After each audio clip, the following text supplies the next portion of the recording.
राधे राधे दोस्तों। आज हम आपको सुनाएंगे अवशान माता की बहुत अच्छी कथा।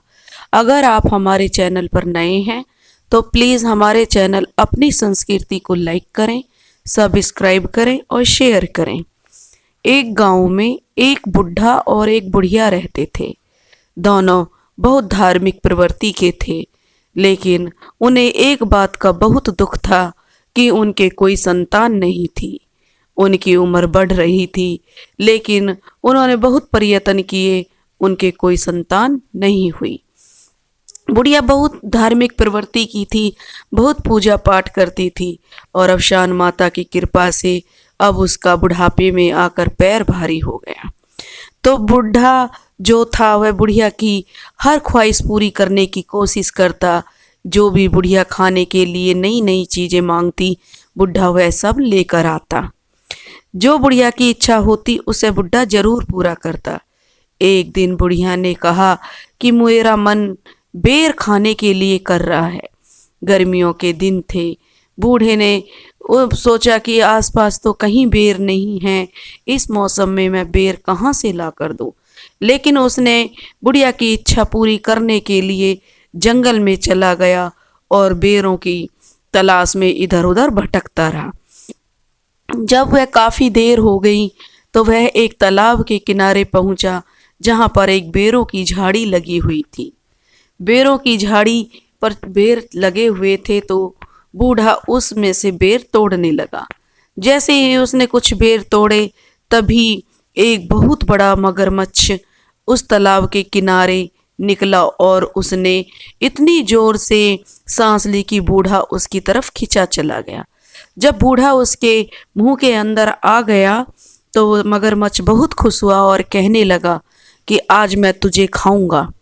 तब बूढ़ा बहुत मन्नतें करने लगा और कहने लगा कि मेरी बीवी गर्भवती है और मेरी मन्नत बहुत दिनों के बाद पूरी हो रही है, क्योंकि हमारी उम्र भी ढलने वाली है और इस टाइम हमें संतान सुख मिल रहा है। तो उससे हाथ जोड़ने लगा और कहने लगा कि तुम मुझे मत खाओ। तब मगरमच्छ ने उससे कहा कि ठीक है, मैं बाबा तुम्हें एक शर्त पर छोड़ सकता हूँ। अगर लड़का हुआ तो तुम्हारा, अगर लड़की हुई तो मेरी। बुढ़े ने कुछ सोचा और बोला कि ठीक है, अगर मेरे लड़की हुई तो मैं तुम्हें ला कर दे दूंगा और अगर मेरे बेटा हुआ तो वो मेरा होगा। यह वादा करके मगरमच्छ ने बुढ़े को छोड़ दिया। अब बूढ़ा बहुत मुश्किल से अपने घर पहुंचा, वह बहुत घबरा गया था। अब धीरे धीरे समय बीता और 9वें महीने में उसकी पत्नी ने एक बहुत सुंदर कन्या को जन्म दिया। वह कन्या बहुत सुंदर थी और बहुत ही मतलब गुणवान भी थी। धीरे धीरे कन्या बड़ी होने लगी। धीरे धीरे कन्या बड़ी होने लगी तो कन्या को देखकर बूढ़ा बहुत परेशान रहने लगा कि कैसे मगरमच्छ को मैं अपनी बेटी को दे दूं। और लेकिन उसने सोचा मगरमच्छ तो तालाब में रहता है, उसे क्या पता चलेगा कि मेरे बेटी हुई है या बेटा। वह इस बात को भूल गया और अपनी बेटी को बड़े प्यार से पालने पोसने लगा। बेटी को देखकर वह बहुत खुश था। जो भी उस लड़की को देखता तो देखता रह जाता, वह इतनी खूबसूरत थी। अब एक दिन वह बूढ़ा अपने खेत में काम कर रहा था, तभी बाढ़ आ गई। बाढ़ के कारण वह तालाब का जो मगरमच्छ था वह धीरे धीरे पानी के सहारे किसान के खेत में आ गया और उसने उस किसान को फिर पकड़ लिया और कहने लगा कि बाबा, तुमने मेरे साथ धोखा किया है। तुमने तो मुझे बताया ही नहीं तुम्हारे बेटी हुई या बेटा हुआ। अब बूढ़ा बहुत घबरा गया। वह कहने लगा कि आज मैं तुम्हें नहीं छोड़ूंगा और तुम्हारे सारे परिवार को मार डालूंगा। मगरमच्छ की बात सुनकर बुढ़ा बहुत घबरा गया और वह कहने लगा कि नहीं नहीं, तुम मुझे मत मारो, मेरे बेटी हुई है। तो मगरमच्छ ने कहा कि 14 साल बीत गए। 14 साल से आज तक तूने मुझे ये नहीं बताया कि मेरे बेटी हुई है। वह कहने लगा कि मैं अपनी बेटी को तुम्हें कैसे दे दूं? इतने दुखों के बाद मैंने बेटी पाया है, वो हमारे बुढ़ापे का एकमात्र सहारा है। लेकिन जो मगरमच्छ था वह कहने लगा कि ये सब मैं नहीं जानता। तब वह बोला कि ठीक है, तुम मुझे छोड़ दो और एक काम करना कि कल मैं अपनी बेटी को लेकर आऊँगा, उसे कमल का फूल बहुत पसंद है। तुम अपनी पीठ पर कमल का फूल रखकर तालाब के किनारे आ जाना।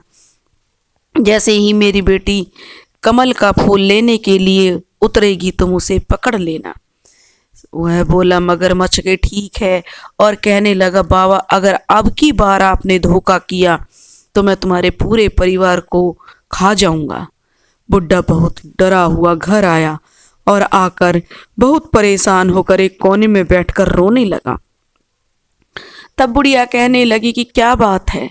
तब वह बोला कि कुछ नहीं, वह अपनी पत्नी को कुछ नहीं बताना चाहता था, लेकिन उसकी पत्नी ने पूछा कि सच सच बताओ क्या बात है।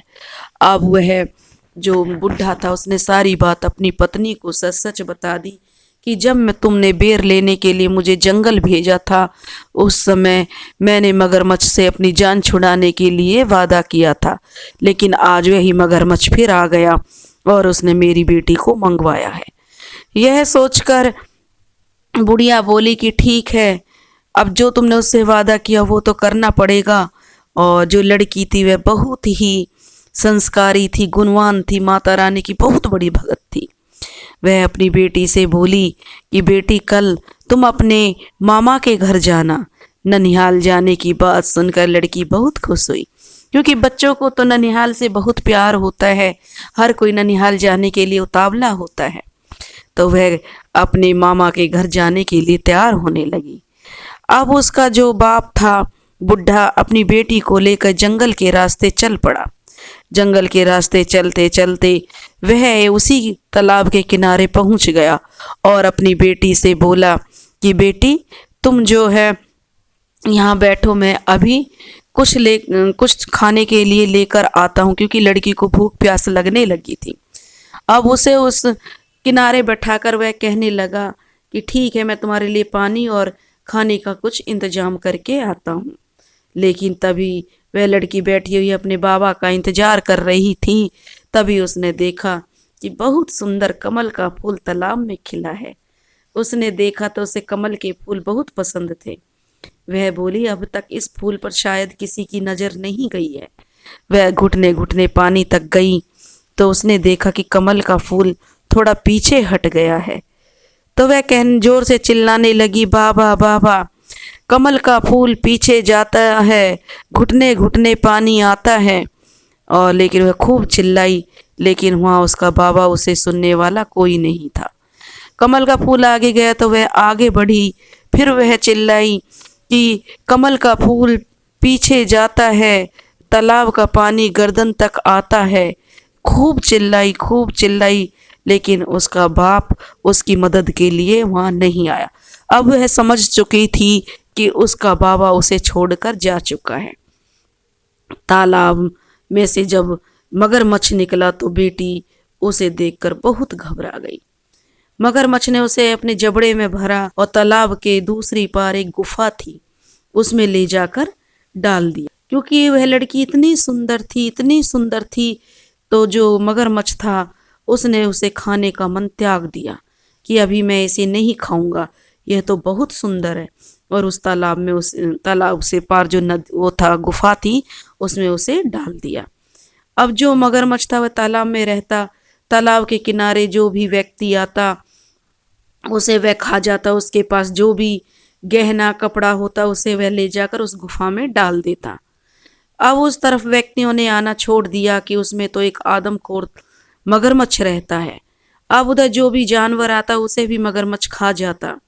ऐसे करके धीरे धीरे समय बीत रहा था और वह लड़की जो थी वह गुफा में पड़ी रहती और मगरमच्छ उसके लिए जिन इंसानों को खाता उनके साथ जो खाने पीने की चीज़ें होती उन्हें उस लड़की के लिए ले जाता और जो उनके पास पैसे गहने जो भी होता उसे भी मगरमच्छ उस गुफा में डाल देता। लड़की वहाँ पड़ी हुई अपनी किस्मत को दोष देती, अपने माँ बाप पर सोचती कि कैसे माता पिता हैं जो मुझे मौत के मुंह में झोंक कर चले गए। वह माता रानी से पड़ी पड़ी प्रार्थना करती कि हे माता रानी, कोई तो उपाय ऐसा हो जो मैं यहाँ से निकल पाऊँ।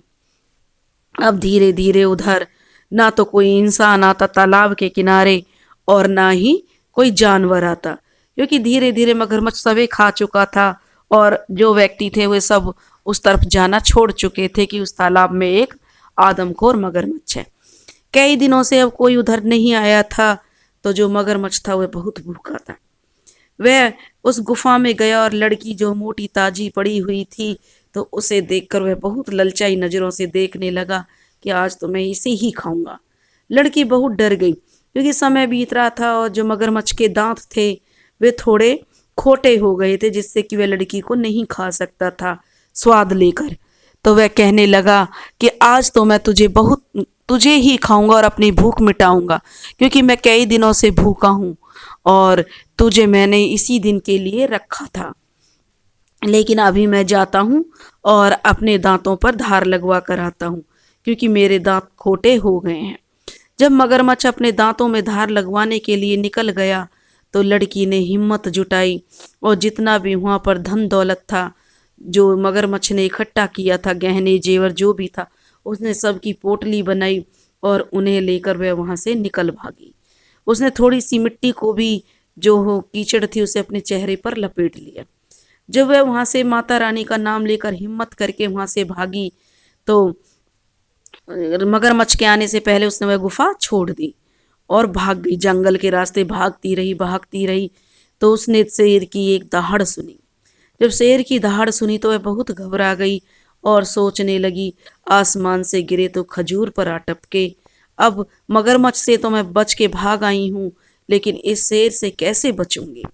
जब उसने उस शेर को ललचाई नजरों से अपनी तरफ आते हुए देखा तो वह भागकर एक जो पेड़ था, पीपल का, बरगद का एक भारी सा पेड़ था, उससे जाकर चिपट गई और उससे कहने लगी, हे भगवान, हे माता रानी, अगर कोई सत है तो यह पेड़ अभी फट जाए और मैं इसमें समा जाऊं। अब वह सचमुच वह पेड़ फट गया और उसके तने में वह लड़की अंदर चली गई और वह पेड़ फिर से जुड़ गया। यह सब एक चमत्कार हुआ और वह लड़की उस पेड़ के अंदर रहने लगी। अब धीरे धीरे समय बीत रहा था, लड़की पेड़ के अंदर ही रहने लगी। अब एक उस राज्य का जो राजकुमार था वह शिकार खेलने के लिए उसी जंगल में चला गया और धूप के कारण वह इतना थक गया कि उसी पेड़ की गहरी छाया में वह आराम करने के लिए चला गया। उसने सोचा कि चलो खाली बैठे हुए दातुन करने के लिए उसने जब उस नीम के पेड़ की डाली को तोड़ना चाहा तो उसमें से आवाज आई कि धीरे धीरे तोड़ना, कहीं मेरी आंख ना फूट जाए। उसने इस आवाज को सुना तो बहुत सुरीली आवाज थी। उसने सोचा कि इसमें से कौन बोल रहा है। दोबारा फिर उसने उस डाली को तोड़ा तो उसमें से आवाज आई, धीरे से तोड़ना, कहीं मेरे हाथ ना टूट जाएं। वह इस सुरीली आवाज को सुनकर अपने राजमहल लौट आया और सारी रात उसके दिमाग में यही बात घूमती रही कि इतनी सुरीली आवाज उस पेड़ से कैसे आ रही थी। वह नीम का पेड़ था। अब उसने जो है अनशन पार्टी लेकर पड़ गया। राजा बोले कि मेरा इकलौता बेटा है, क्या बात है। उसने पूछा कि बेटा सच सच बताओ क्या बात है। तब राजकुमार कहने लगा कि मुझे तो उस पेड़ से शादी करनी है। राजा बोले, यह भी क्या बात हुई, पेड़ से भला दरखत से कौन शादी करता है। लेकिन वह नहीं माना। राजा अपने बेटे की खुशी चाहते थे और सोचा कि समय आने पर बेटा खुद ही समझ जाएगा, और उन्होंने उस दरखत के साथ अपने राजकुमार की शादी कर दी। राजकुमार की शादी कर दी तो उस दरखत को जड़ से उखाड़ कर और राजा के जो बगीचा था उसमें लगा दिया। अब उससे की पेड़ के साथ शादी हो गई। राजकुमार खुश रहने लगा। अब वह देखता कि रात के समय उसमें से वह लड़की निकलती और महल में जाती और सारे काम करके आती और उसके बाद फिर उसी पेड़ में घुस जाती। वह पेड़ बंद हो जाता। यह देखकर वह राजकुमारी जो थी, लड़की थी जो, वह अंदर ही अंदर सोचती कि मैं माता पिता के घर तो इसलिए नहीं गई जिन्होंने मुझे जीते जी मगरमच्छ के हवाले कर दिया, लेकिन इस पेड़ ने मुझे सहारा दिया। इसके अंदर से मैं निकलती हूँ, क्योंकि राजकुमार ने इस पेड़ के साथ मेरे साथ शादी की है। तो वह सारे काम करती और फिर उस दरख्त के अंदर आ जाती। एक दिन राजकुमार ने उस लड़की को देख लिया। बहुत सुंदर लड़की थी जो पेड़ से निकली और महल में गई। जब वह महल के काम कर रही थी रात में, तो राजकुमार ने उस दरख्त को जला दिया। जब वह लड़की उस पेड़ में दोबारा आई तो देखा कि पेड़ तो जल गया। वह बहुत रोने लगी, चिल्लाने लगी। तब राजकुमार ने उससे कहा कि तुम्हें डरने की जरूरत नहीं है। अब तुम्हें पेड़ में रहने की क्या जरूरत है? तुम मेरी पत्नी हो, रानी हो, इस महल में रहो। अब लड़की जो थी वह कहने लगी कि ठीक है। और फिर राजकुमार ने उससे पूछा कि तुम इस पेड़ में कैसे आ गई? तब उस लड़की ने अपने ऊपर बीती हुई सारी बातों को बताया कि कैसे मेरे माता पिता ने मुझे झूठ बोलकर ननिहाल जाने के लिए मुझे ले गए और जंगल में तालाब में जो आदमखोर मगरमच्छ था उसके हवाले कर दिया, और मगरमच्छ से ने कैसे मुझे बंदी बनाकर रखा हुआ था, और कैसे मैं मगरमच्छ के चंगुल से जब भागी तो सामने शेर को पाया, और माता रानी की कृपा से इस दरख्त ने मुझे अपने अंदर शरण दी। जब राजकुमार ने यह सुना तो उसे राजकुमारी पर बहुत प्यार आया कि बड़ी दुखिया है। तो उसने राजकुमारी से बहुत प्यार से राजमहल में रहने लगे। अब उस राजकुमार ने उस अपने सैनिकों से कहा और उस तालाब में रहने वाले मगरमच्छ को भी मरवा दिया, क्योंकि वह एक आदमखोर मगरमच्छ था जिससे जनता बहुत परेशान थी। उस मगरमच्छ को मरवा दिया और उस लड़की के जो माता पिता थे उनको भी पकड़कर जेल में डाल दिया। कि कोई भी अपनी औलाद के साथ क्या ऐसा बर्ताव करता है, अपनी जान बचाने के लिए अपनी औलाद को मौत के मुंह में डाल दे। और दोनों पति पत्नी सुखपूर्वक रहने लगे। हे अवशान माता, जैसे तुमने उस लड़की की मनोकामना पूरी करी, उसे राजपाट सब दिया, ऐसे ही इस कथा को सुनने वाले और इस कथा को कहने वाले सबकी मनोकामना पूरी करना। बोलो अवशान माता की जय।